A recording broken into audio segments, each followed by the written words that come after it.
estamos mais uma vez com um ex-funcionário de um cargo que fazia grande diferença, é o Vitor Tralli. Ele reportava diretamente a ex-diretora da Atlas, Emília Campos, foi citado ontem pela Emília, veio no privado e falou: Giliardi, o que a Emília está falando procede. Aconteceu desta forma, quero me pronunciar, quero tirar dúvidas, e ele está aqui conosco, mais um ex-funcionário que se encontra no mesmo barco que nós, clientes Atlas. Todo mundo com dinheiro na mão do bandido do Rodrigo e do Lavorato. Vamos sempre completar essa frase agora. Rodrigo e Tiago Lavorato, tá bom? Seja muito bem-vindo, Vitor, o microfone é seu, as perguntas estão abertas, só peço que respeite o nosso amigo que está colaborando com as nossas investigações. Seja bem-vindo, o canal é todo seu.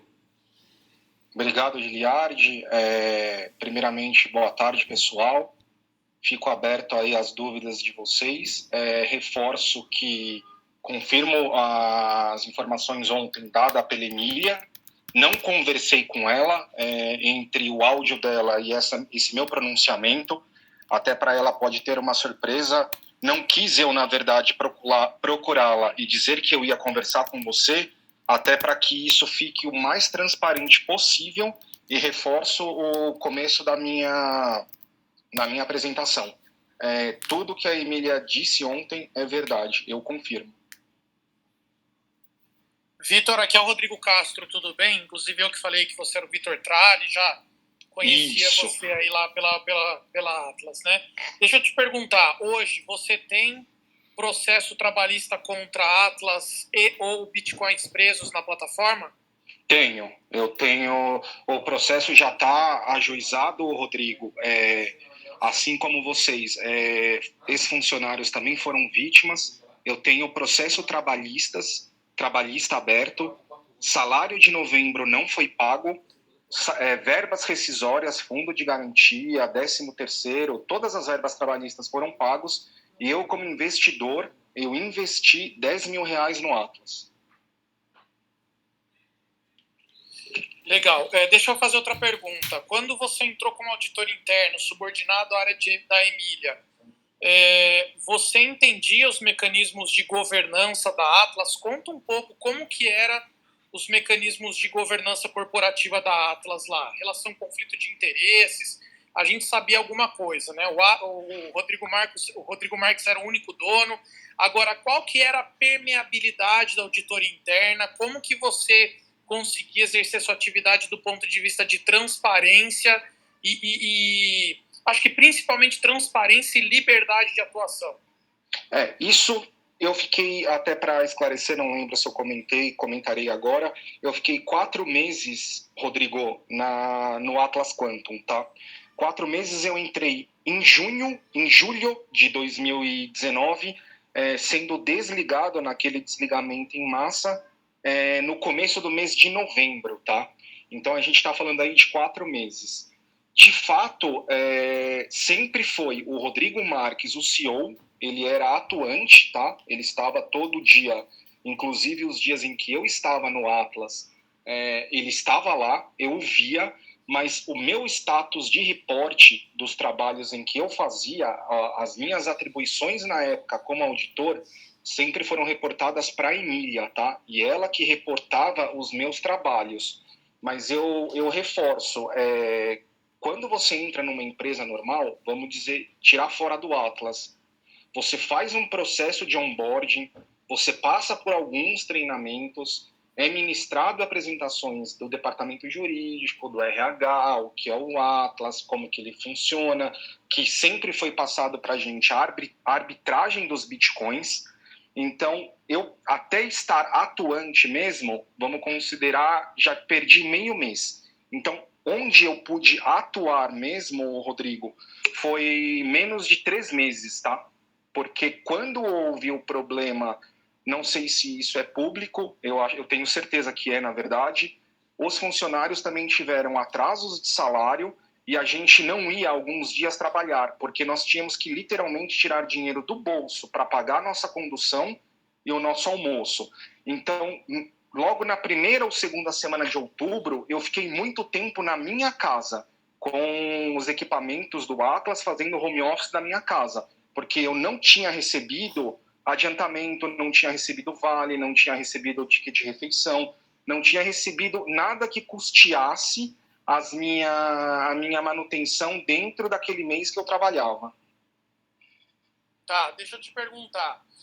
Dentro desses 4 meses que você ficou, como que você entendia a percepção da governança da Atlas? Tinha plano de auditoria? Você começou a fazer auditoria em alguma área? A estrutura de auditoria interna lá, ela era algo robusto ou você chegou para implementar isso? Não tinha plano de auditoria, não tinha... Exato, Rodrigo. Até desculpa te interromper. Não existia área de auditoria interna no Atlas. A área foi criada até para que essa transparência fosse maior. Eu fui o responsável operacional pela área da auditoria interna, novamente me reportando para a Emília. E num futuro também estava prevista a contratação de um auditor com especialidade em TI, para que ele analisasse as plataformas, sistemas, porque lá nós tínhamos sistemas para contabilização, sistema de contas a pagar, de contas a receber, sistemas de RH. Então, a ideia era, assim, criar um departamento de auditoria interna robusto, inclusive com uma projeção futura de contratação de gestor e a Emília deixar de ser a responsável da auditoria interna, tá? Ela foi responsável da auditoria interna, mas ela foi interinamente. No futuro, teria, sim, a contratação e o desmembramento da área de auditoria para uma área de auditoria totalmente independente. Mas eu faço uma ressalva que é já comentado por você. Só existia o Rodrigo Marques de CEO. Tudo era reportado para ele. Tá. Bom, entendendo aí que você iniciou o plano de iniciou a auditoria interna dentro da Atlas, logicamente, acho que entrando lá junto com a Emília, ela até sinalizou esse ponto ontem, o robô é o risco material da organização, né? Sempre foi. Sempre foi o risco material da organização, era onde eventualmente estariam os maiores riscos reputacionais, riscos financeiros, enfim, de insolvência da organização, que de fato aconteceu. Ou seja, provavelmente risco auditoria de balanço, auditoria contábil financeira, até ficaria em segundo plano por conta disso. Sendo assim, entendo que vocês sabiam desse risco, da necessidade de mapear, e a Emília ontem comentou que várias vezes tentou embarcar uma auditoria dentro da área do robô e da área financeira da Atlas. Você teve conversas com a Emília referente a isso, identificou resistências na organização, Thiago Lavorato era resistente, qual que é a sua percepção em relação a isso?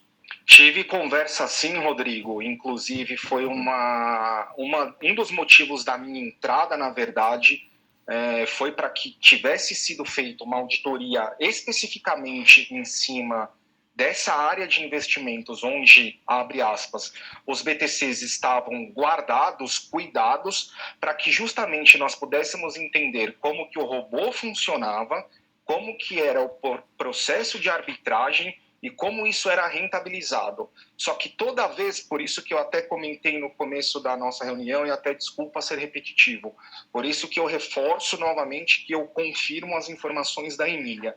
Sempre que nós tentávamos fazer uma reunião com o Thiago Lavorato, ele era totalmente esquivo, dificilmente nós conseguíamos fazer reuniões com ele. O cronograma de auditoria ele foi montado e a área do Thiago Lavorato ela foi contemplada, mas eu nunca fiz auditoria na área deles, tá? Eu como auditor interno. Por isso que foi uma imposição até para minha permanência na empresa, que eu já não conseguia ter tanta confiança e não conseguia desempenhar o meu papel como auditor, foi a contratação da Grant Thornton para que fosse feito essa validação de existência, tá? O PPA da Grant Thornton, ele é um documento extremamente importante que visou a existência dos bitcoins, tá? Você entende que dentro da essa resistência do Thiago Lavorato, ela era endossada pelo Rodrigo Marques, ou seja, o Thiago Lavorato pedia, criava barreiras para não se fazer auditoria dentro da área financeira e do robô, e o Rodrigo Marques endossava isso, ou você entende que existia alguma negociação para você entrar lá? Profissionalmente, Rodrigo, eu não consigo te responder isso. Pessoalmente, sim, eu concordo com você. Eu não podia entrar lá. Por qual motivo? Pode ser esse que a gente descobriu que a Atlas, na verdade, sumiu com os Bitcoin.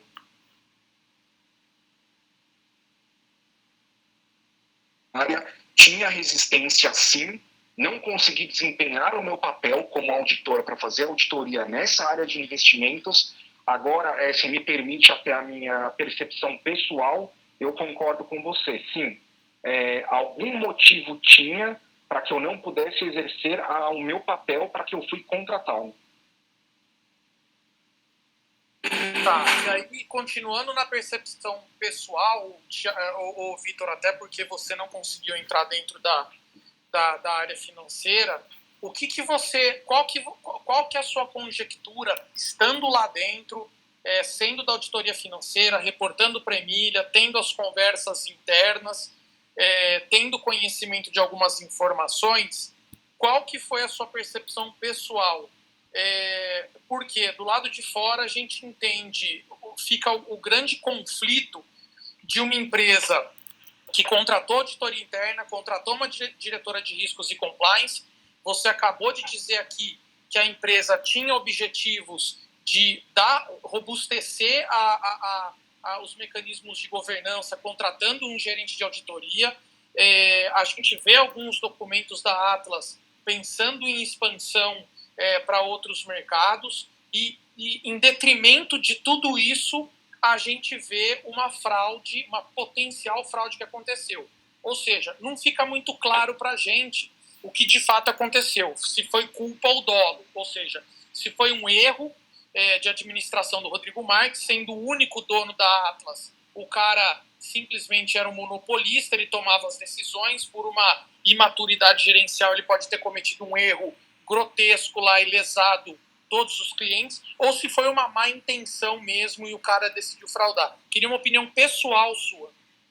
A minha opinião pessoal, Rodrigo, inclusive eu consigo substanciar isso com documentos, tá? A minha opinião pessoal é que no dia 27 de novembro de 2019, eu já estava com uma carta proposta de uma outra empresa, porque eu já tinha procurado outra oportunidade no mercado, porque para mim não fazia sentido estar em um lugar onde eu não poderia exercer aquela profissão em que eu escolhi para minha vida, onde eu não podia exercer aquela profissão para que eu fui contratado para fazer. Então eu tenho aqui um documento, depois eu passarei isso para o Giliardi, excluindo algumas informações, mas eu tenho uma carta proposta datada do dia 27 de novembro de 2019, em que eu já tinha uma proposta de contratação firmada de outra empresa. E foi o que aconteceu. Indiferente da situação que num futuro acontecesse com a Hub, até ela se provando uma empresa saudável, idônea, o substantivo que a gente queira entrar, eu não ficaria mais na empresa, tá? Eu tenho um documento, uma carta de contratação datada do dia 27 de novembro de 2019, em que a minha proposta de entrada na empresa já estava formalizada. Eu não ficaria no Atlas, indiferente do que acontecesse. Boa tarde. Uma pergunta. No processo da contratação da consultoria, da auditoria, várias empresas foram procuradas. Você participou desse processo e você notou algum direcionamento para alguma auditoria em específico? Não participei, Eduardo, que está falando, né? Não participei, Eduardo. Todo esse processo de contratação, assim como ontem comentado com a Emília, ele já era antes da minha entrada e eu entrei já com a Grant Thornton contratada, tá? Então eu tenho ingerência sobre esse assunto. Eu não consigo te substanciar dessas informações. Não participei nem do processo de contratação da Grant Thornton.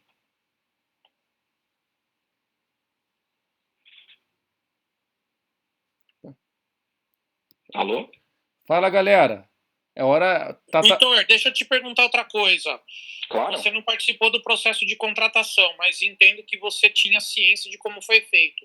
Existe um lapso temporal ali que a Emília falou ontem que me trouxe uma dúvida. Ela disse que a empresa, que a Atlas queria contratar uma auditoria e que quando ela saiu de férias, a princípio, pelo que eu me lembro que ela falou, ela saiu de férias, essa auditoria não tinha sido contratada e quando ela voltou, a Grant Thornton já tinha sido contratada. Minha pergunta é a seguinte: quem contratou a Grant Thornton? Foi a Emília? Foi o Rodrigo? Foi outra pessoa? E quem definiu o PPA? Eu não tenho essa informação, Rodrigo. Não participei de nenhum processo de contratação. Eu só estive no dia que a Grant Thornton foi para fazer a validação, tá? Mas eu não participei desse processo, não sei qual foi o direcionamento. Esse processo, como eu comentei com você, da contratação da Grant Thornton, foi antes da minha entrada no Atlas. Tá, outra coisa. O Thiago Curti assina pela Grant Thornton o PPA. Ele estava presente no dia? Existia alguém do escritório da Grant Thornton presente na Atlas no dia? Não estava presente no dia, mas sim, tinham outros representantes, inclusive sócios. Não vou lembrar, até peço desculpas, não consigo lembrar o nome das pessoas, mas sim, tinham pessoas da Grant Thornton no dia. A Grant Thornton estava in loco quando o PPA foi realizado.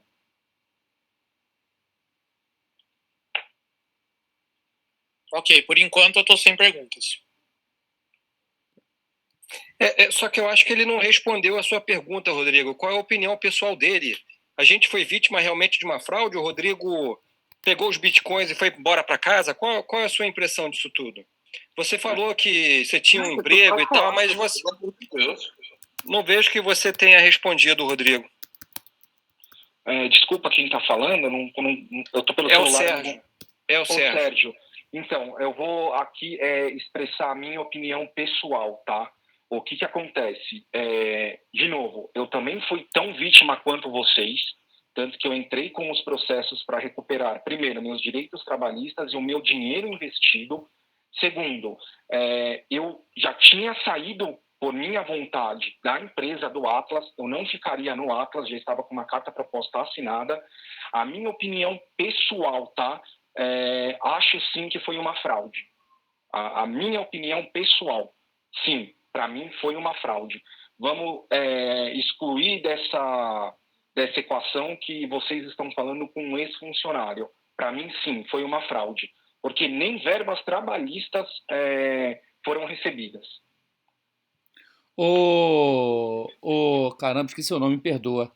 É Vitor. Ô, Vitor, cara, pelo cargo que você tinha lá, você tinha um cargo elevado lá, tinha um cargo bacana que era próximo ali, um auditor, eu sou leigo nisso daí, mas auditor é um cargo bem, bem bacana. Quando começou a soltar essas bombas aí de atraso de pagamento, como é que era a atmosfera dentro da empresa, cara? Como é que você sentia? Ninguém comentava nada, ninguém conseguia imaginar que tudo isso ia vir à tona, que ia acontecer esse problema todo?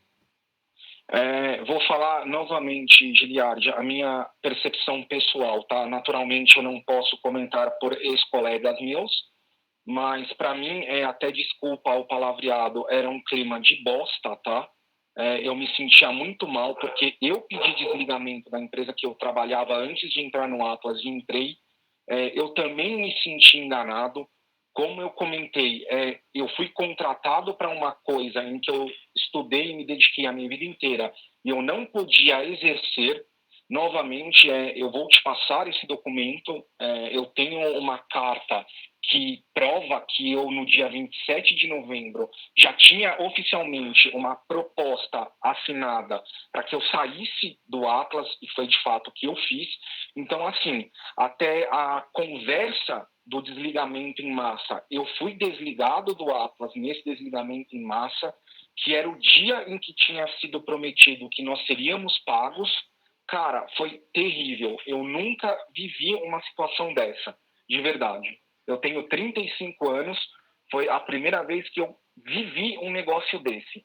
Chegava a data do pagamento, o pagamento não era feito, subia um e-mail falando que ia ser postergado para a semana posterior, para a semana seguinte.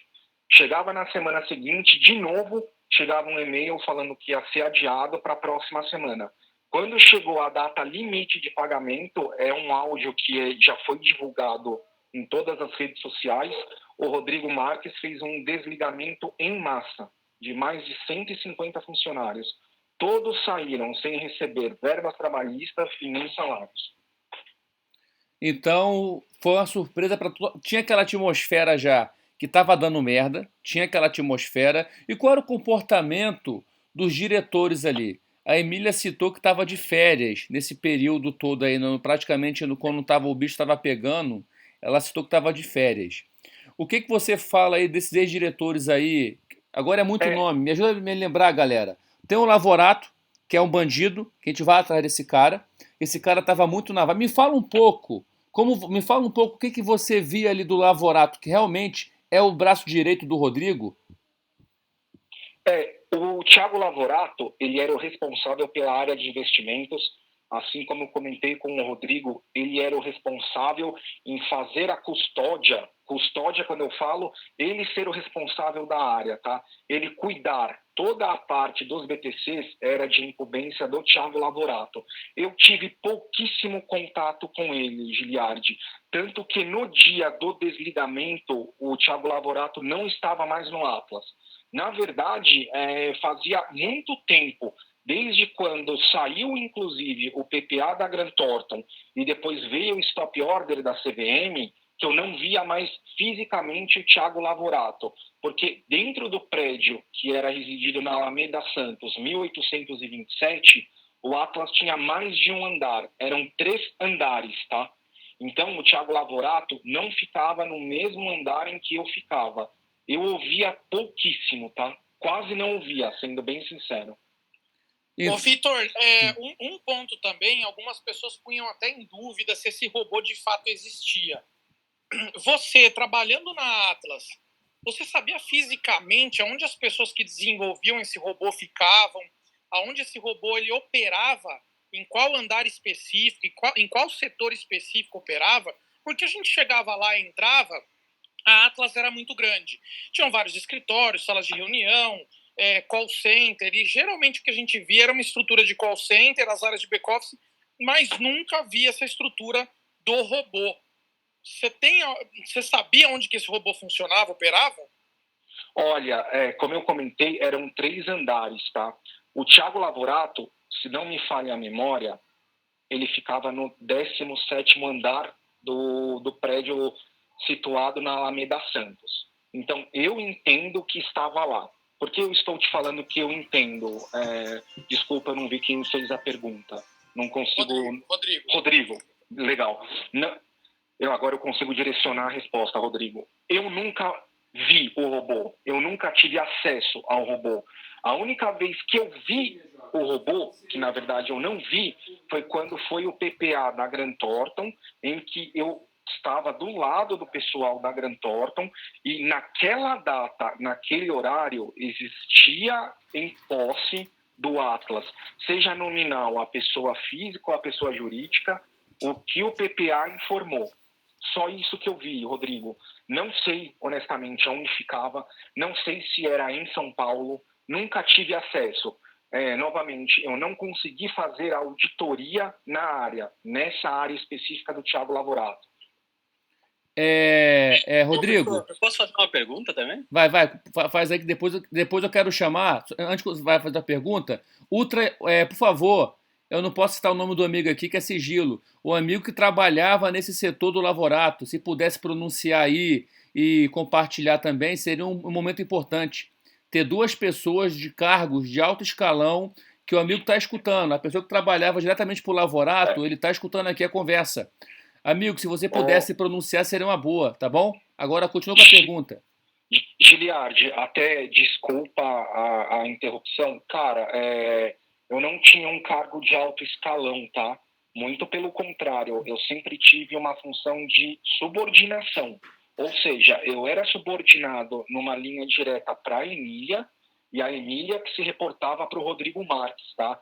Então, apesar de eu ter essa nomenclatura, que eu era um auditor, enfim, eu não... Nem gerente lá eu era, tá? Eu era especialista de auditoria.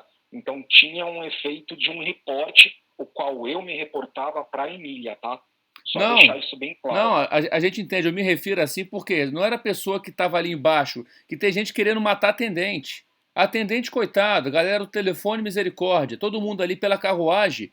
Eu tô vendo que foi ludibriado. E tem uma pessoa que conversou comigo ontem, passou algumas informações no meu privado, que robô só funcionou 3 meses, não tinha robô, era praticamente um piramidão mesmo, entendeu? Teve toda essa gambiarra aí para poder enganar a Grant Thornton, tá bom? Então eu pedi para esse amigo, ele tá podendo falar também aqui que ele tá escutando. Então, por favor, a pessoa que eu interrompi agora pode continuar com a sua pergunta pro Vitor.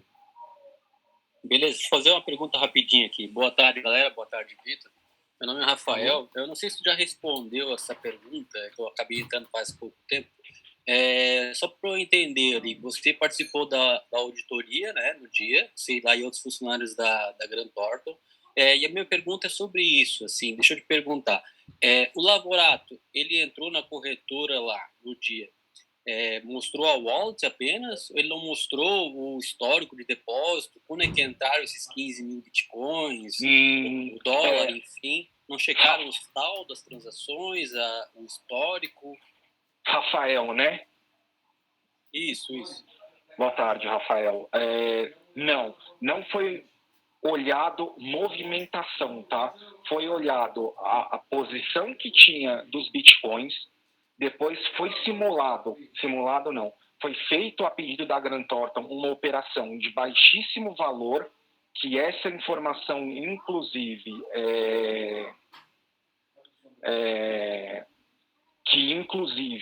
foi visto na blockchain. Então, essa parte eu confirmo, que é exatamente o que a Emília disse ontem e que está expresso no PPA, tá? Não foi olhado a movimentação, não foi olhado da onde vieram, tá? Qual foi o procedimento da Grant Thornton? Todas as wallets que estavam nas exchanges foram acessadas com o pessoal da Grant Thornton do lado, tá?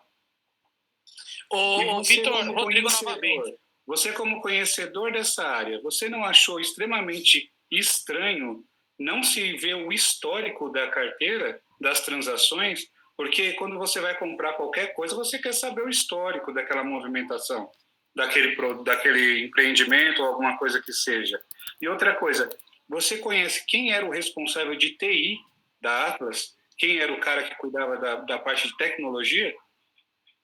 Desculpa, eu não consegui ver o nome de quem perguntou.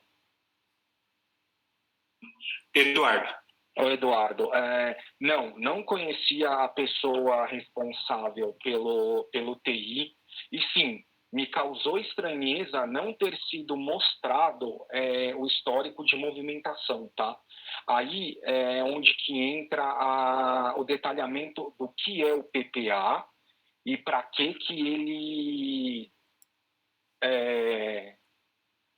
ele funcione, para que ele serve, tá? Talvez no PPA não tenha sido incluído verificar a movimentação, tá? Como eu comentei, eu não participei do processo de contratação, nem da definição do que ia ser feito ou não, tá? Eu só estou dizendo o que eu vivenciei em loco, o que eu estava lá. Então, não.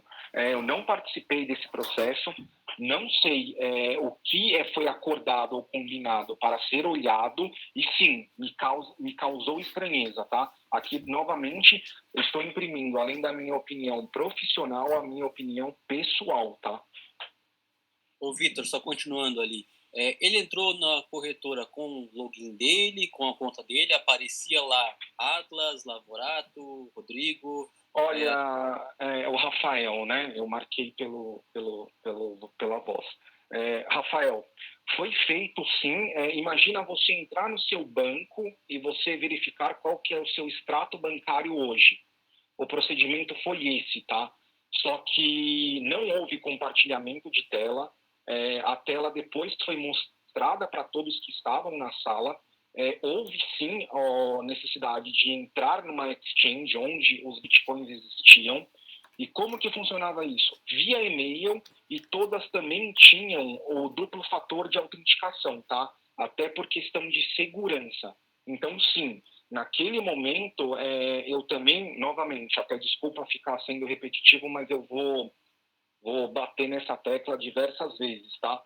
Eu confirmo novamente o que a Emília disse ontem e também confirmo o que estava no PPA. Naquele exato momento, pode ver que o PPA ele cita data e hora, naquele momento os bitcoins existiam, tá? O problema a gente não consegue, inclusive como ex-funcionário, não conseguia saber o que o outro colega perguntou. Qual é o histórico e qual foi a movimentação desses bitcoins? Quais eram as origens, da onde eles vieram, entendeu? Vitor, eu gostaria de fazer uma pergunta. Com essa sua resposta, você não acha estranho com essa sua resposta? Pessoal, peraí, tem muita gente falando, pessoal, desculpa. Vamos lá, quem já falou, dê espaço para os demais, por gentileza, gente. Vamos lá. Vitor, aqui é o professor Evandro falando. Boa tarde, professor. Boa tarde. Eu não participei de toda esse bate-papo. Eu sei que a Beatriz Marques, ela tem duas empresas no mesmo endereço da Atlas hoje. Uma foi aberta no final do ano de 2020. A Beatriz Marques, ela tinha trânsito lá dentro da Atlas com bastante frequência. Como era a relação, como era qual era a função da Beatriz Marques dentro da Atlas? E também a questão da Tatiana Bonfim, que era uma advogada da Atlas, que eu acho que veio depois da doutora Emília. Você chegou a ter convívio com ela, Tatiane Bonfim, com a Beatriz Marques, e você percebia o trânsito na Atlas de pessoas que não eram funcionários, familiares ou empresas com trato direto com Rodrigo Marques? Professor, eu estive no Atlas. A minha entrada aconteceu no mês de julho de 2019 e a minha saída aconteceu no mês de novembro. Eu não conheci a Beatriz Marques, ela já não trabalhava mais lá. Então, não. Eu não consigo te substanciar de informações a Beatriz Marques. Quanto a Tatiane Bonfim, sim, eu a conheci. Ela era uma das advogadas do Atlas, mas também tive pouco contato, tá? Cada um cuidava da sua atribuição. E como eu comentei, não houve pagamento de salários. Então, assim como eu como ela, nós ficamos em home office. Então, ela tinha as atribuições dela e eu tinha as minhas. Às vezes, como o meu salário estava atrasado, meu salário não era pago, o que podia me manter, eu nem trabalhava. Eu ficava literalmente 3, 4 dias fora do Atlas. Não queria nem saber. Aí, de vez em quando, eu aparecia por lá para ver se tinha expectativa de recebimento. Mas, como eu comentei, o Atlas era uma empresa muito setorizada, muito departamentalizada. Então, existia todos os departamentos como se fosse uma big company mesmo, professor. Vitor, aqui é o Marcelo. Deixa eu só complementar a última pergunta do professor. Como eu comentei, nesse período em que eu estive lá, eu honestamente nem conhecia os familiares do Rodrigo, tá? Então, entravam fornecedores, empregadores, coisas para o dia a dia da empresa. Mas eu não sabia se era uma pessoa do círculo social dele ou do círculo social de qualquer outro diretor, tá? Novamente, o período que eu trabalhei no Atlas foi muito pouco, 4 meses. E eu estar lá fisicamente foi inferior a 2 meses. Vamos lá, minha pergunta é bem simples e rápida. É o Marcelo que está falando. Eu queria saber, contigo é o seguinte: quando eles acessaram para fazer essa auditoria nas contas, se você conseguiu identificar se essas contas estavam na titularidade da Atlas, do Rodrigo, do Lavorato ou de qualquer outra pessoa, você consegue nos informar isso aí? Desculpa, quem fez a pergunta? Marcelo. Marcelo, boa tarde, Marcelo. Não, como eu comentei com você, a parte de acesso, digitar o site, eu não estava próximo do Lavorato. Quem acessou foi ele. Eu não estava próximo. Não consegui ver quem eram as pessoas responsáveis pela titularidade dos BTCs, tá? Agora, novamente, eu vou imprimir a minha opinião pessoal. Para mim, tudo estava no nome do Rodrigo Marques. Não tinha nenhuma carteira registrada no nome do Atlas Quantum CNPJ. Novamente, essa é a minha impressão pessoal. Mas não tive acesso no momento em que essas carteiras foram acessadas. Marcelo, a Lilian não, a Emília, ela falou isso ontem, que ela se espantou quando viu que estava tudo no nome do bandido do Rodrigo. A gente pode até aproveitar e perguntar de novo isso aí para ela. Hoje ela vai estar com a internet melhor, vai estar num ambiente melhor, que ela, pelo que eu entendi ontem, posso me corrigir se estiver errado, ela citou que todos os nomes das corretoras estavam na pessoa física do Rodrigo Marques. Pessoal, tudo bem? Perfeito, eu queria confirmar mesmo se ele tinha essa informação também, entendeu? Não, não tinha informação, mas, como comentado até pelo Giliardi, exposto pela Emília, eu estou imprimindo minha opinião pessoal. Para mim, tudo estava no nome dele.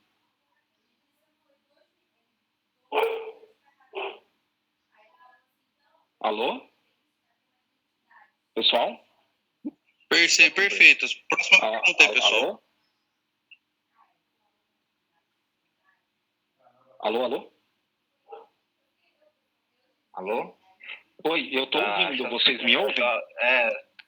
Sim, é que eu acho que o pessoal não se manifestou mesmo. Tudo bem. Oi, Victor, tudo bem? Oi, Victor Peroni. Oi, quem está falando, desculpa? Aqui quem está falando é Sérgio, outro Sérgio, teve um colega aí, Xará, que falou. Você deu tua opinião pessoal agora há pouco, Vitor, achando que era uma fraude aí, né? A gente sabe que é opinião pessoal, não é acusação.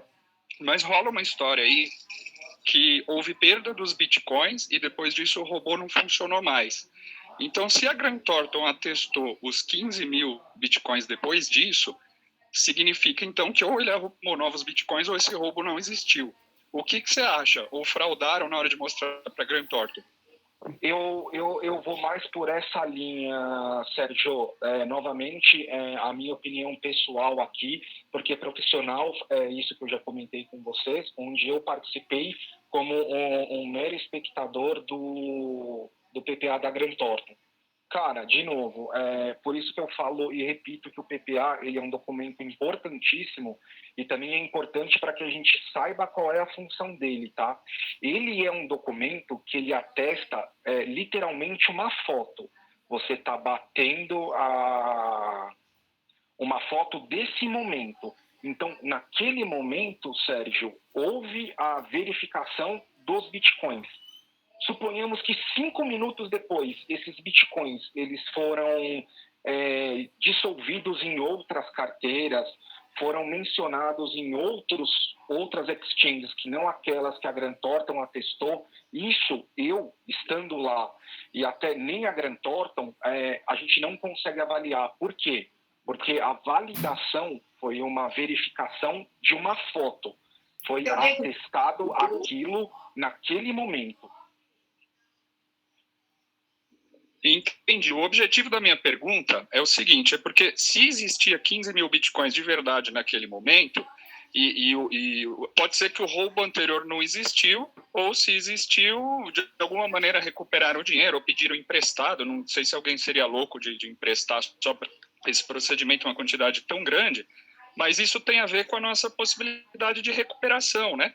Porque a partir dali, a gente tem que saber, olha, eles fraudaram a auditoria, por exemplo, eram sites fakes que a Grant Thornton não percebeu, essa é uma hipótese. Eles arrumaram bitcoins emprestados para mostrar que tinham mais do que eles deviam, outra hipótese. Ou a última hipótese ali, não sei, deram um jeito ali de conseguir convencer as pessoas ali, né? O roubo não ter existido e realmente aquele dinheiro era deles. Estava custodiado com eles, né? Porque o dinheiro é nosso, os BTCs são nossos. Então, eu acho que isso aí, saber qual hipótese ocorreu, é importante para a gente saber o que a gente consegue recuperar. Não sei se você tem mais algo a falar sobre isso, Vitor. Eu sei que são opiniões pessoais aí. Esse é o ponto, Sérgio.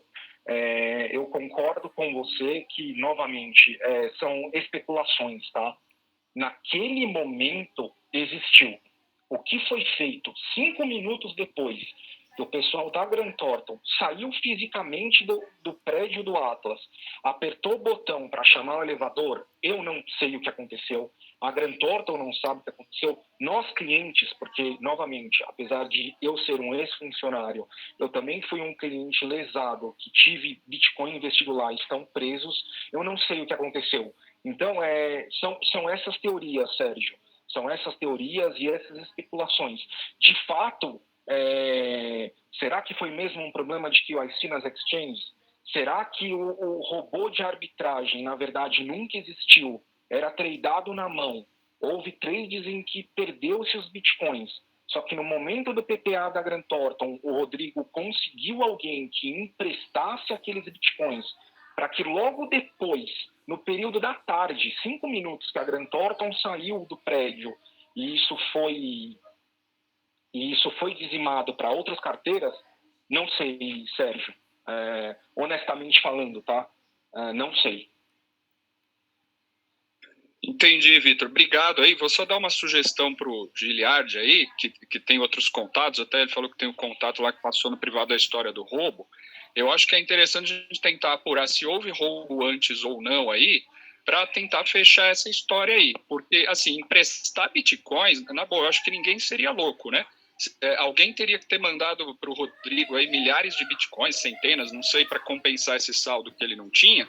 E qual é a garantia de que ele devolveria, né? Porque é só quem tem acesso à conta poderia devolver. Então, haja confiança para emprestar Bitcoin, né? Essa acho que é o que a gente tem que apurar aí.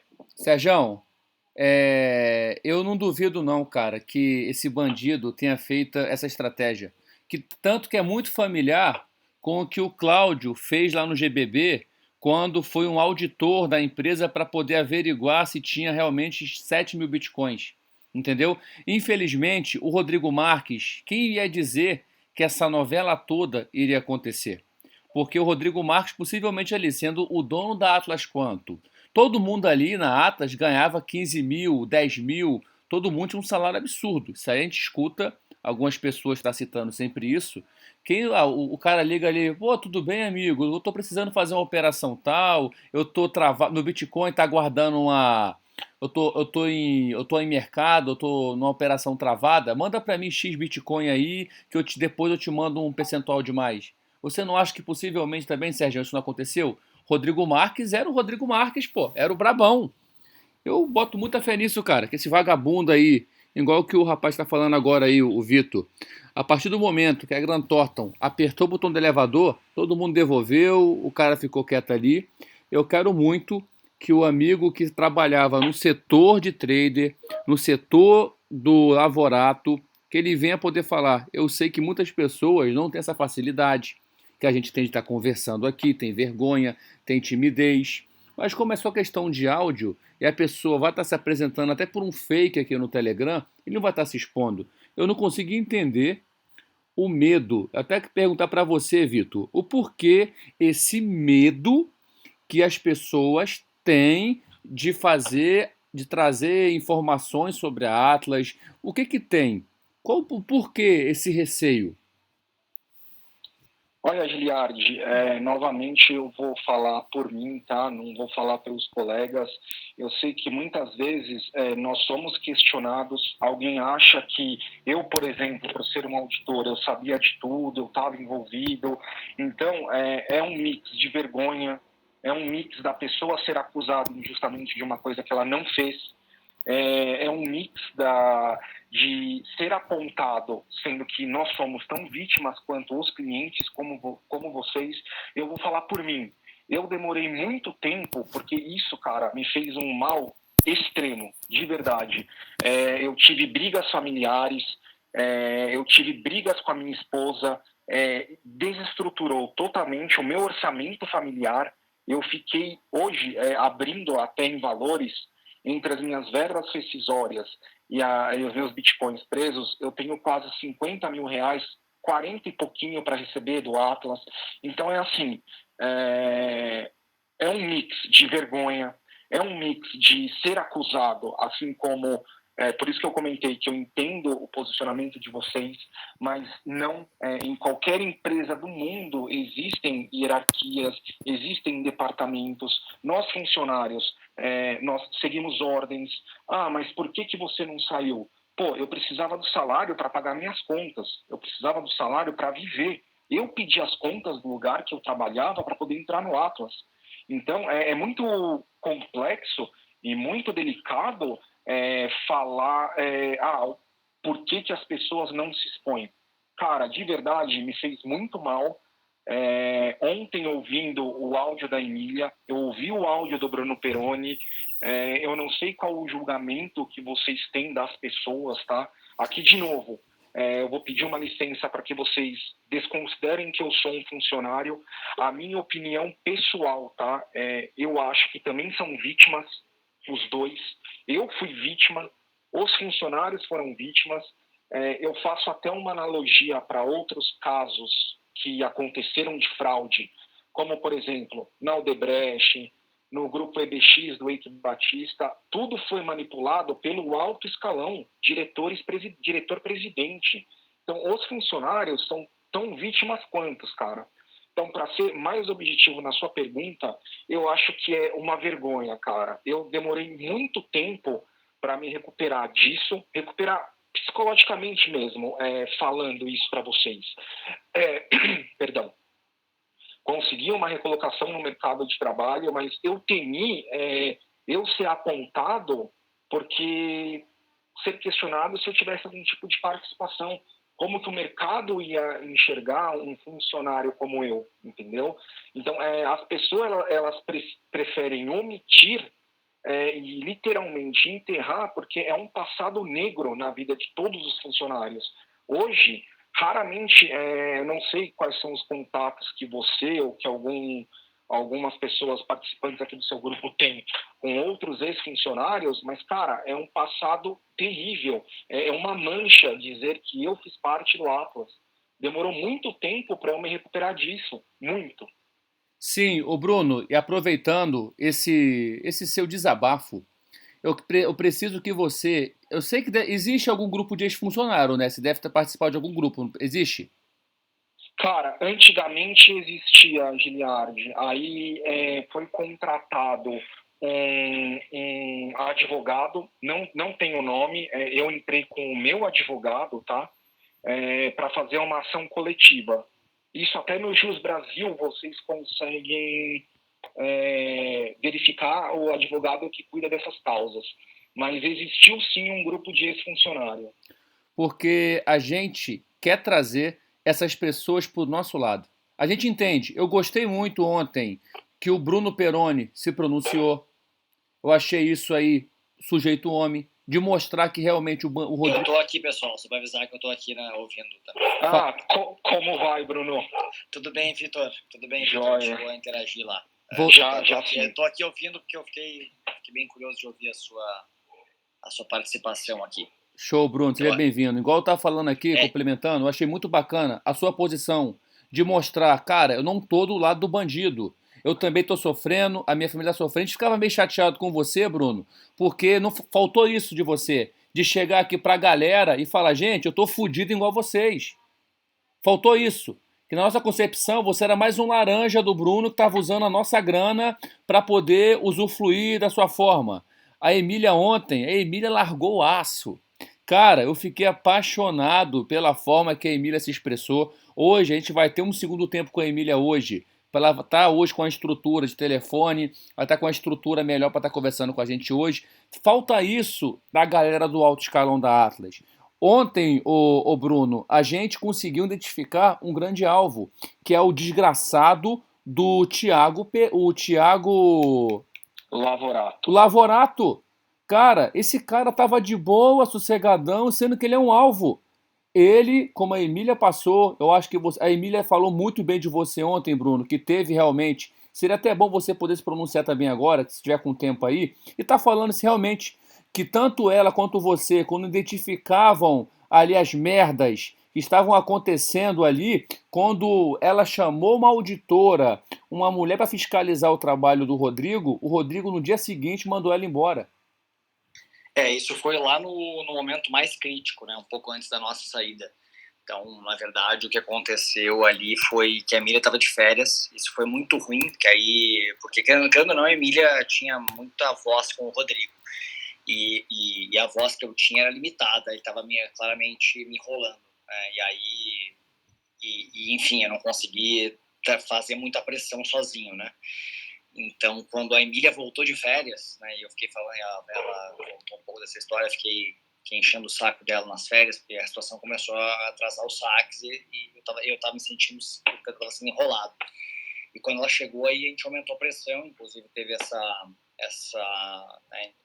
a Emília contratou essa empresa, enfim, e aí logo depois o Rodrigo dispensou esses advogados, que eram advogados que iam proteger, teoricamente, a empresa, e entender qual era, né, entender qual era a situação, e ela dispensou esses advogados. Isso, e aí nos demitiu logo na sequência.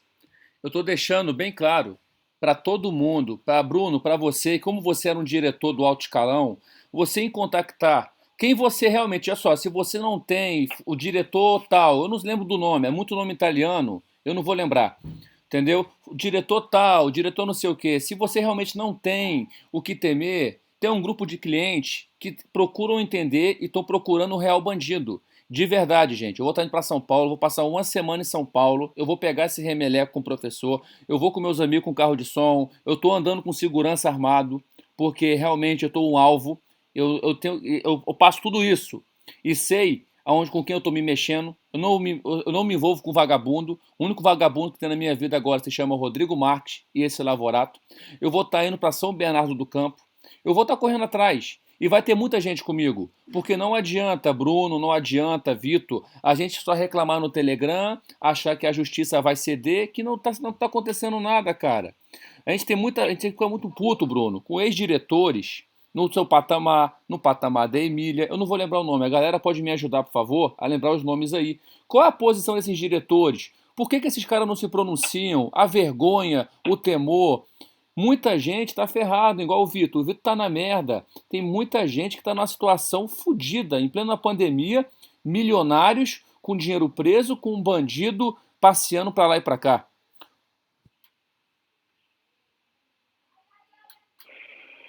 Giliardi, deixa eu fazer uma pergunta rapidinho para os dois. Pessoal, eu queria saber a respeito do Matheus Grijó. Ele vendeu a Nubis pro Rodrigo Marques, ajudou a fazer a exchange que está lá no site da Atlas hoje. Queria saber se vocês têm algum conhecimento do Matheus Grijó envolvido em alguma coisa na Atlas e o Rodrigo Marques. Marcelo, não tive contato com o Matheus Grijó, tá? Ele esteve uma vez no Atlas, eu fui apresentado para ele, mas não tive contato com, tá? Eu não tenho informações que consiga te substanciar de algo que você possa julgar importante. Eu não tive conhecimento com ele. Essa foi uma tratativa única e exclusivamente do Rodrigo. Isso aí. Eu conhecia ele do mercado, né? Já tinha visto ele nos eventos, enfim. Como eu comentei ontem, o Rodrigo, uma vez numa reunião com outras pessoas da empresa chave ali, falou que o que vocês acham de comprar a Nubis? E aí eu achei bem estranho, falei, olha, nós não faz sentido, são muito pequenos e tal. E aí uma vez eu vi ele lá também, uma vez ele foi lá para conversar com o Rodrigo, apenas com o Rodrigo, e logo depois da nossa saída, da nossa demissão, foi divulgado que a Atlas comprou a Nubis. Isso aconteceu depois da nossa saída. Deixa eu perguntar aí, Quem é que teve a ideia de poder fazer trade na plataforma, de converter o SD para BTC e ficou por isso? Ninguém foi averiguar se isso era possível mesmo ou não? Olha, que eu lembro, isso estava disponível desde o início da plataforma, quando eu comecei. Então eu não sei exatamente quem é que teve a ideia e tal. Exato. Eu ia falar exatamente a mesma coisa. Essa operacionalidade existiu desde quando o Atlas é o Atlas, se eu não me engano, na criação entre 2016 e 2017. Então, isso já foi uma coisa que nasceu com o próprio Rodrigo. Então, isso não passou por ninguém mais dentro do Atlas. Ô Bruno, teve um certo período que a Atlas praticamente distribuiu dinheiro. Eu estava sem capital nesse tempo para operar, muita gente vai poder lembrar. A Atlas, aquilo ali foi um bug do sistema ou foi proposital para captar novos clientes? O que você me fala sobre isso aí? Acho que foi em dezembro, se eu não me engano, novembro, dezembro, que dá para fazer uma arbitragem dentro da própria Atlas, que ela ficava com um bug de mais ou menos 1 minuto com as exchanges de fora. Alguém lembra disso aí, galera? Poder estar me atualizando? Isso aí, na verdade, não foi só dezembro, não, cara. Isso aí veio meses e meses, assim. Eu mandava mensagem para eles e tudo sobre esse caso. E simplesmente falaram que não, que era assim mesmo, que era um funcionamento comum. Mas na real era essa, tipo, e acompanhava a Bitstamp, na real. Sendo bem real mesmo, bem sincero, ele acompanhava a cotação do Bitstamp. Então, se a Bitstamp estava lá $10 mil, e 1 minuto depois ele ia estar, por exemplo, $10 mil está na Bitstamp agora, e aí daqui 1 minuto sobe para, sei lá, 10.500. Só que aí na Atlas ainda tava os 10 mil, sabe? Então o pessoal ficava fazendo essas conversões aí. Eu lembro que a diretoria de segurança lá falou desse problema, e ele foi endereçado para a equipe de tecnologia. Então, mas eu lembro que tinha esse problema, sim. Mas enfim, não sei mais detalhes sobre isso. Não creio que isso tenha sido criado. Acho que era uma questão tecnológica de bug mesmo. Ô Bruno, deixa eu fazer uma pergunta. Vai, por favor, professor. Fazer uma pergunta para o Bruno. Bruno, aqui é o professor Evandro. Em toda empresa que eu já trabalhei, sempre tem alguém que fica grudado no chefe. A gente pode chamar de puxa-saco, sei lá o que for, né? Lá na Atlas, o Thiago Lavorato era essa pessoa? Qual a pessoa para quem o Rodrigo Marques contaria os seus segredos, estava sempre junto? Qual era essa pessoa lá dentro da Atlas? Era do próprio quadro de funcionários? Era alguém de fora que estava sempre lá? Para quem você acha que o Rodrigo Marques confidenciaria as principais bizarrices dele? A Emília era certamente uma dessas pessoas, tá? Só que ele escondeu diversas coisas dela também. Mas a Emília era uma das pessoas mais próximas. Além da Emília, acho que o Thiago Lavorato, certamente. E eu acho que vale também conversar com o Márcio Coelho, tá? Que era o diretor ele era como se fosse um diretor de operações. Ele era responsável por várias áreas, inclusive a área financeira ficava abaixo dele. Que inclusive já tiveram diretores financeiros subordinados a ele. Então ele era, porque em algum momento a Atlas chegou a ter 2 VPs, né, que eram acima dos diretores. Que isso aconteceu no início de 2019. Então eu respondia não diretamente ao Rodrigo, mas sim ao Marcelo. E o Márcio era da parte mais operacional e interna da empresa, e a Emília era uma terceira VP ali. Então essa era a estrutura organizacional a partir do início de 2019. Então acho que essas duas pessoas vale a pena conversar mais, que o Márcio é um diretor, era uma pessoa que o Rodrigo conhecia de fora, de antes da Atlas, então alguém que certamente sabia, né, tinha uma relação muito próxima com o Rodrigo. O Márcio, você teria condições você tem contato ainda com o Márcio para de repente ele vir aqui conversar com a gente também? Você tem como fazer a intermediação? Eu vou ver se eu tenho o telefone dele atualizado aqui e passo para você no privado. Mas eu Ok. até procurei esses dias para passar para o Giliardi aqui, mas eu não encontrei. Vou ver se eu acho aqui, porque eu não tinha tanto contato direto com ele pelo WhatsApp. É uma pessoa que não respondia muito no WhatsApp, meio old school, assim. Então acho que vale, mas uma pessoa que eu acho que valeria a pena conversar. Obrigado, Bruno. Bom, pessoal, eu vou ter que sair aqui, eu tenho uma reunião, mas enfim, ficamos em contato. Valeu, Vitor. Bom conversar. Valeu, Bruno. Até mais. Galera, alguém tem mais alguma pergunta aí pro Vitor? Ou a gente já pode encerrar? Me dá licença aqui, pessoal. Eu entrei agora, eu não escutei direito. Vem cá, perguntaram sobre a Caroline, se ele sabe quem é Caroline, ou você sabe, Vitor? Caroline foi uma pessoa que entrou para cuidar do departamento financeiro. Desculpa, eu não consegui ver quem fez a pergunta. Quem fez a pergunta aqui é Marcos. Marcos, boa tarde, Marcos. Então, a Caroline, ela entrou para cuidar do departamento financeiro, tá? Existia uma outra pessoa que era como se fosse um superintendente, que era o Fábio Eleutério. Aí ele também foi desligado nessa debandada geral das pessoas, e a Caroline, ela só entrou para cuidar do departamento financeiro.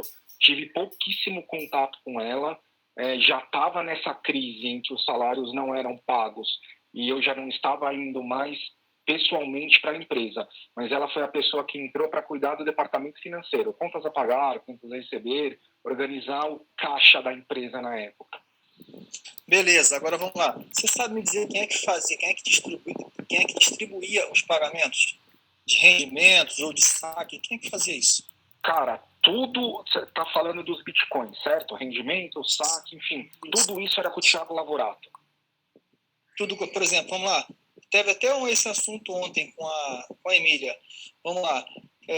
Os bitcoins, eles não ficavam custodiados, ficavam nas exchanges, porque era feito a arbitragem, é o tipo de arbitragem, eu não sei o nome, se é simultânea, é um tipo de arbitragem que não precisa de transferir os bitcoins, certo? Mas alguma reserva ficava, uma reserva de valor em alguma cold wallet, ou então numa hot wallet, não sei, alguma hard wallet para fazer pagamentos, porque os clientes também pedem saque. Então ficava com o Thiago. Tudo com o Thiago. Essa parte específica, Marcos, tudo era com ele, cara. Entrada de Bitcoin via blockchain, na wallet do Atlas, as carteiras onde estavam alocadas nas exchanges, quanto que o Bitcoin rendia nessa dita arbitragem, tudo isso era com ele. Não tinha, eu até pelo meu papel e a minha função exercida, eu não tinha isso, não era de minha competência, mas quando a gente fala de investimento, quando a gente fala de Bitcoin, dentro do Atlas era com o Thiago Lavorato. Tá, beleza. Deixa eu te perguntar, teve outro nome que foi citado, eu acho que foi pela Emília, que foi sobre a Débora. Supostamente seria a secretária do Rodrigo, alguma coisa do tipo. Você se lembra de mais alguma coisa na Atlas que ela era responsável, ou de qual setor? Ou será que a gente consegue chamar ela aqui para conversar também? Cara, eu não tenho... Desculpa, eu não consegui pegar o nome da pessoa que perguntou. Eu não tenho... Gabriel, eu não tenho contato com ela, tá? Ela, de fato, era a secretária direta do Rodrigo. Agora, se ela exercia alguma outra função, cara, eu não tinha conhecimento. Agora, novamente, eu te peço licença para imprimir a minha opinião pessoal. Eu acho que sim, tá? Até porque é uma função meio comum de secretária. Agora, o que isso era tratado, de fato, só com ela, Gabriel. Não consigo te substanciar também com informações a respeito. Ela, literalmente, era tratativa direta com ele. Ele e ela. Beleza, eu acho que seria uma pessoa muito útil mesmo para a gente correr atrás e trazê-la aqui. Mas valeu. Nada. Galera, Mais alguém, senhores? O amigo já pode almoçar? Oi. Aqui é Márcio que está falando. Boa tarde, Márcio. Oi, Vitor, boa tarde. Vitor, pelo tudo que você já narrou, tá? A impressão que nos passa é que você foi contratado pela Atlas apenas para o Rodrigo informar, né, os clientes, ou, enfim, ao público em geral, que lá havia um auditor, mas que, na verdade, você era impedido de exercer a sua profissão. Sim, de fato aconteceu isso, foi Márcio, né? De fato aconteceu isso, Márcio. Honestamente, eu fui contratado sim para essa função, mas eu não consegui desempenhar essa função e eu não consegui exercer de fato o trabalho que um auditor deveria fazer, primando por ética, transparência, enfim.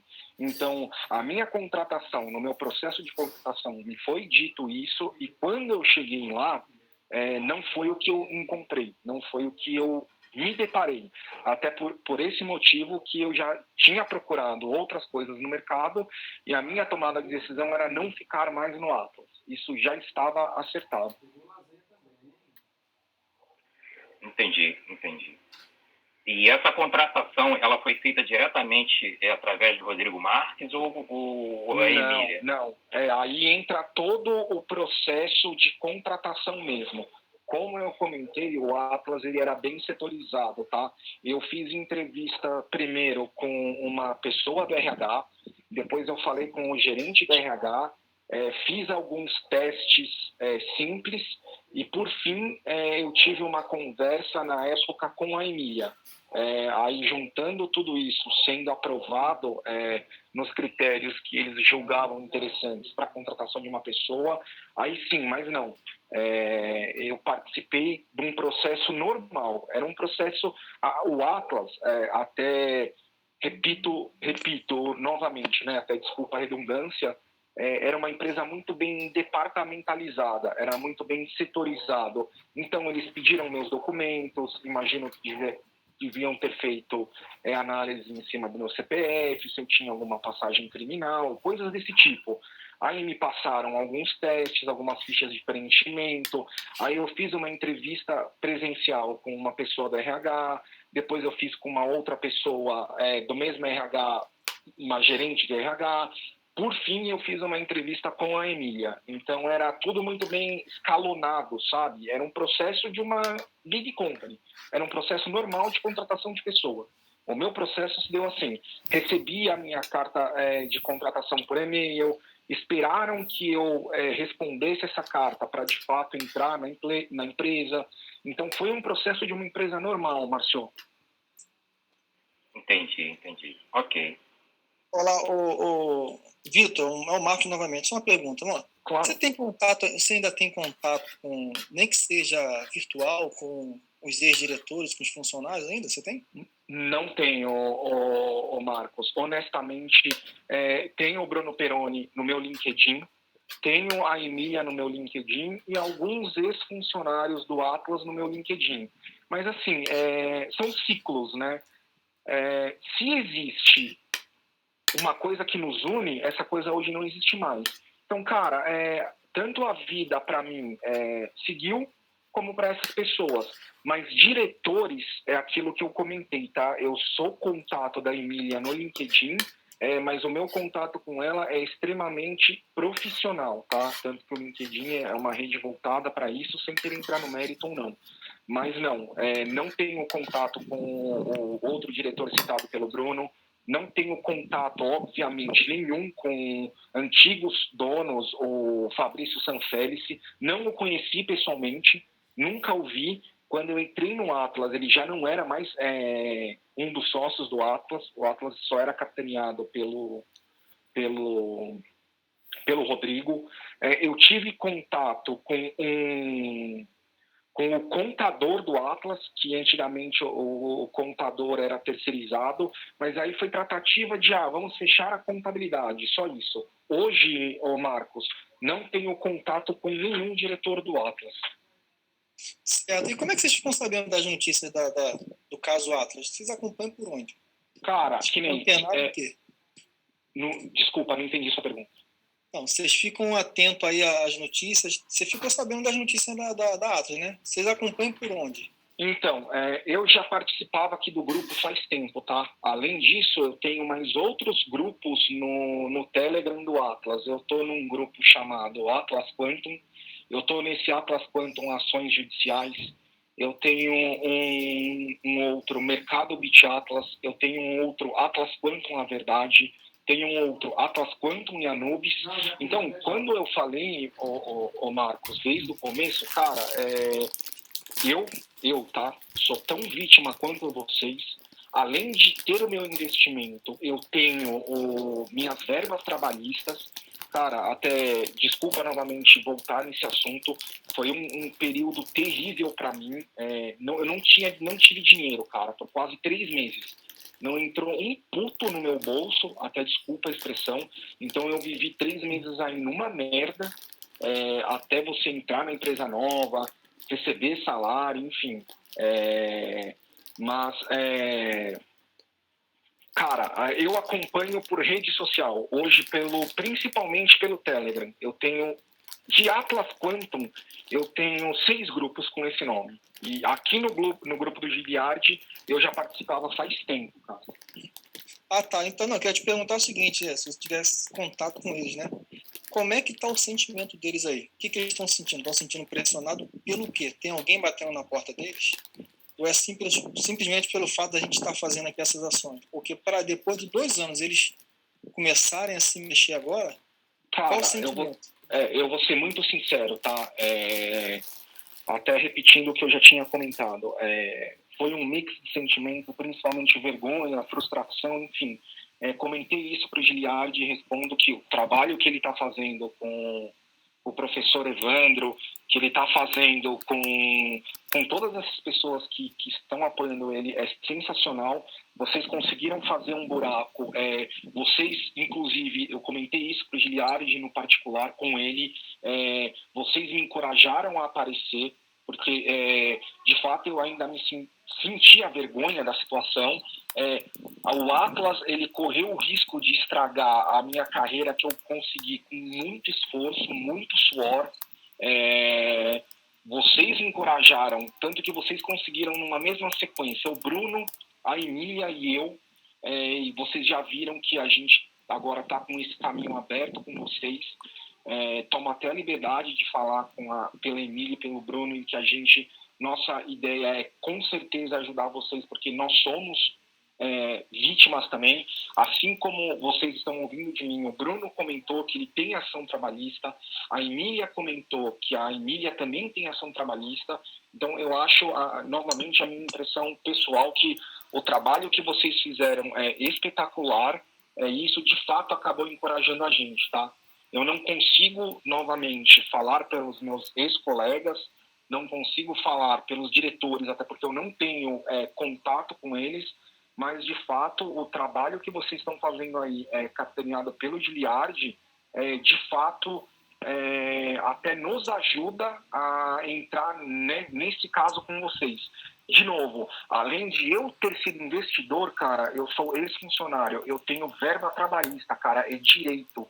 O Rodrigo Marques, ele tá ferindo um direito, cara. Além dele ter entrado em todas as esferas, como já foi explicado pelo doutor Rafael Salles, pelo professor Evandro, eu tenho um direito ferido por causa do Rodrigo Marques. Eu trabalhei e não recebi. Certo, olha só, Vitor. Amanhã a gente vai se encontrar com o Auro Ribeiro, eu junto com o Giliard. Cara, o Rodrigo Marques, esse cara vai se ferrar muito. Primeiro, assim, além do crime que ele cometeu, cara, ele foi em rede nacional, numa CPI, numa convenção, prestes a formar uma CPI, para o relator, ele falou que deu todas as garantias que nós íamos receber, né? E olha o que ele fez. O cara mentiu. Se precisasse de alguém para dar algum depoimento, você, como parte lá do corpo lá, você iria? Lembrando que tudo que você falar, né, será levado em consideração.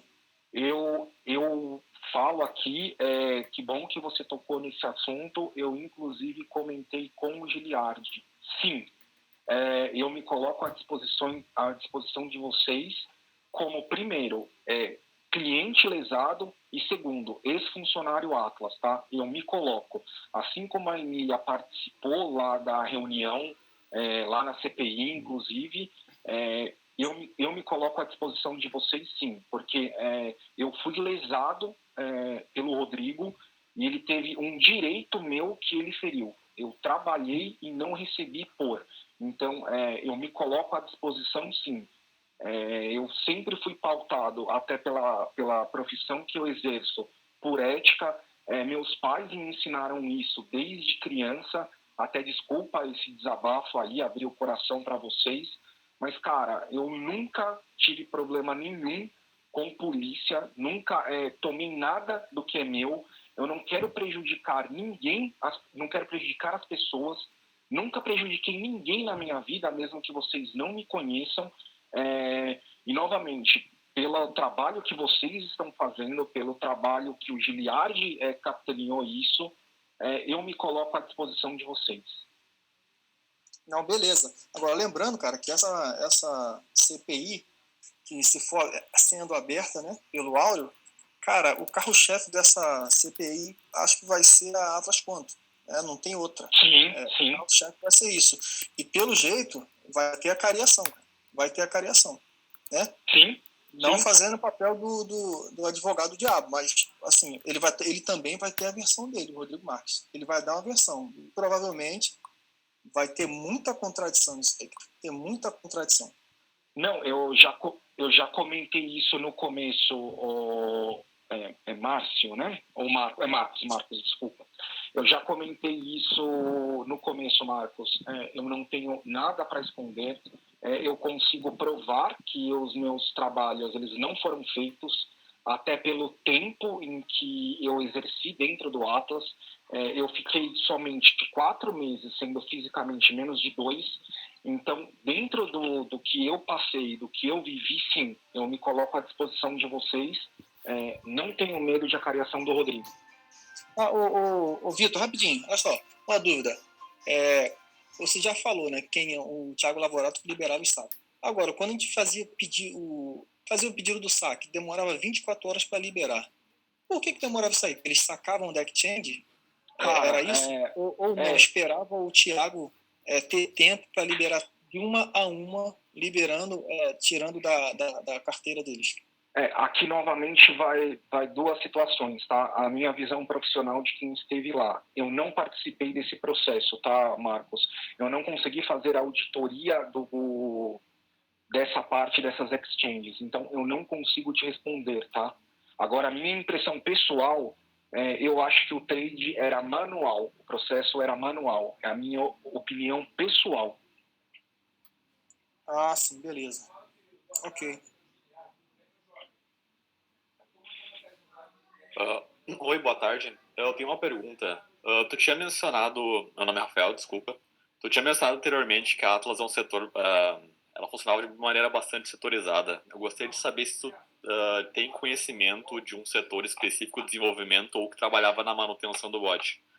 Porque, por informações já expostas nesse grupo, parece que esse bot já não funcionava há um tempo e eu acho que o time de manutenção ou desenvolvimento do bot poderia, pelo menos, indicar alguém que pudesse nos dar mais informações sobre esse bot em específico, para já indicar a presença de fraude há muito tempo antes da fraude efetivamente ocorrer.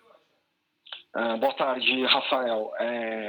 Novamente, eu não consegui exercer a minha função, tá? Eu não sei quem são essas pessoas e, honestamente, também, agora com uma impressão profissional e pessoal, não consigo te dizer se isso de fato existia. Agora, trazendo novamente a minha impressão pessoal, foi o que eu comentei. Para mim, tudo isso era feito de forma manual, tá? Eu nunca vi o bot, eu nunca vi uma arbitragem, eu nunca vi um BTC ele ter rendimento. Eu não vi isso. E concordo com você, tá? Seria interessante, talvez, ir atrás de pessoas desse departamento, talvez do BI, né, do Business Intelligence, procurar talvez alguém dentro de programadores, desenvolvedores, que talvez pudessem substanciar dessa informação. Eu, infelizmente, não a possuo.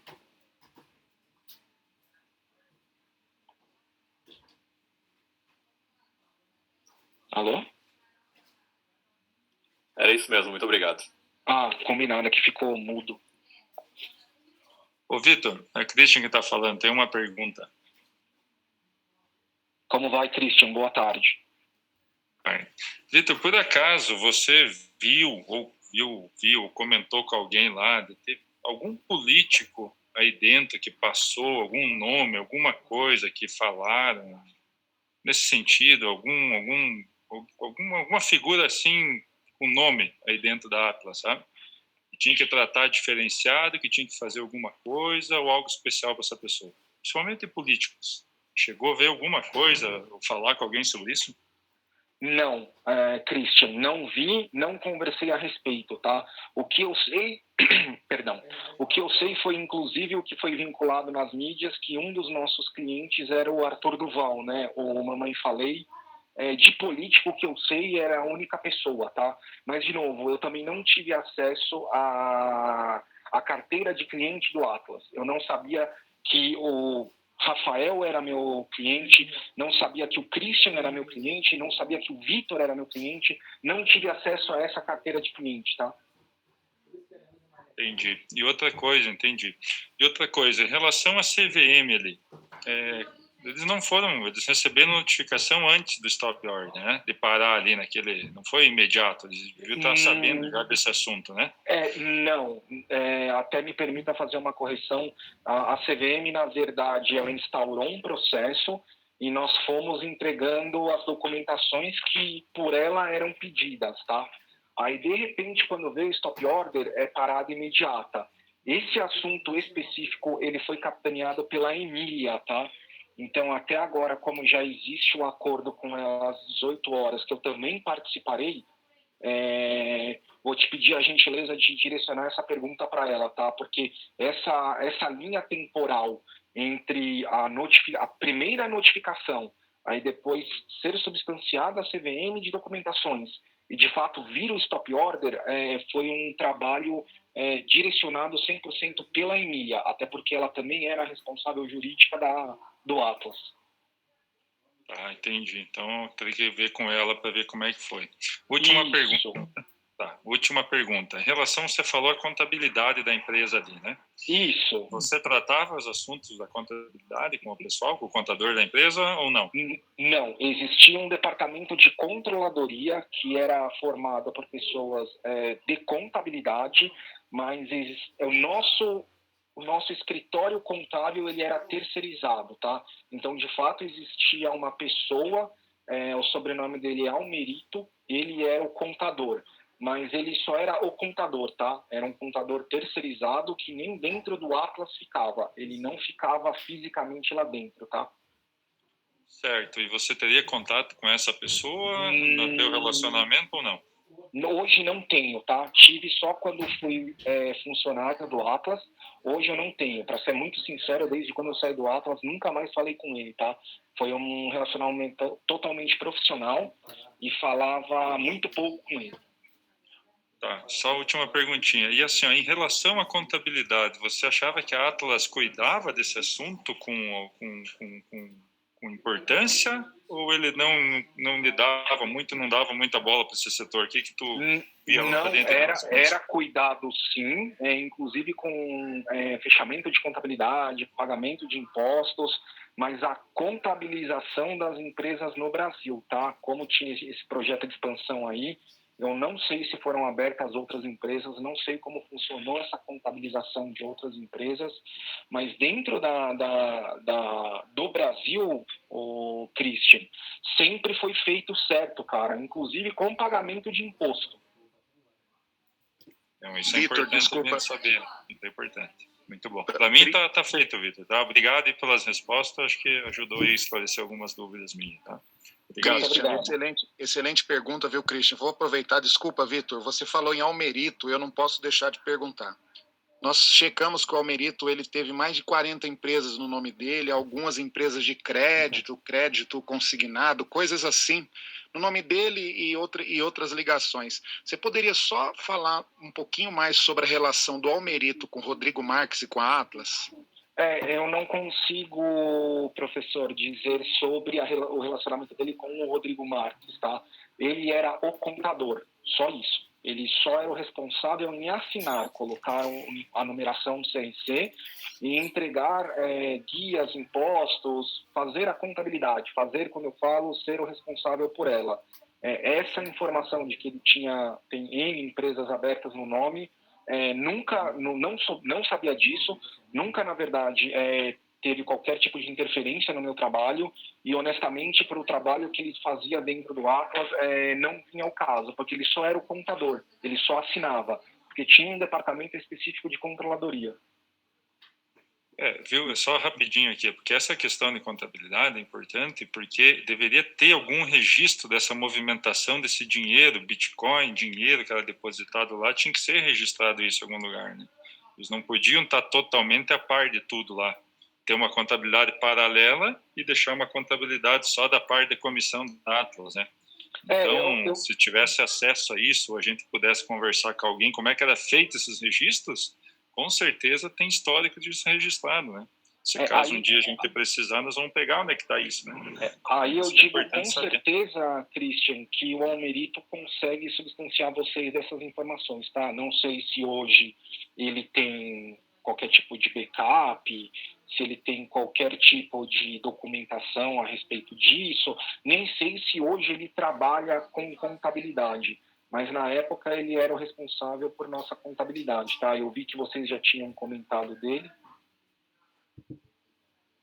Não, nós vamos precisar ir atrás dele, Evandro. Nós vamos ter que tentar localizar esse cara para tentar trazer ele para dentro aí. Vai saber se ele também foi lesado ou não, né? Ou faz parte do esquema todo aí, né? Mas vai ser importante nós conversar com ele. Tem razão, Christian. Obrigado. Vitor, obrigado, Christian. Você tem toda a razão. Nós vamos pegar o nosso caçador de faraós oficial, o senhor Giliardi. Cadê ele? Tá aí? Já saiu, né? Eu tô aqui, eu tô escutando.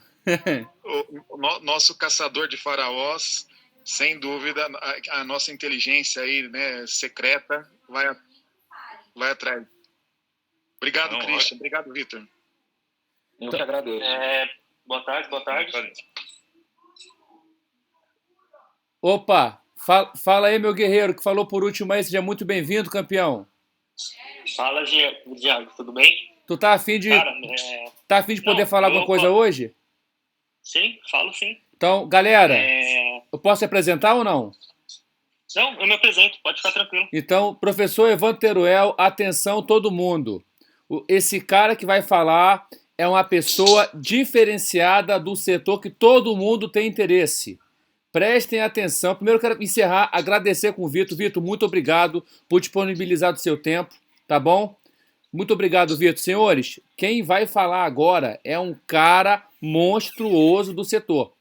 Eu acho que eu vou até abrir aqui só um momentinho. Eu vou encerrar a gravação aqui do Vitor e vou abrir uma com você. Ô, guerreiro, só um momentinho. Beleza? Tranquilo.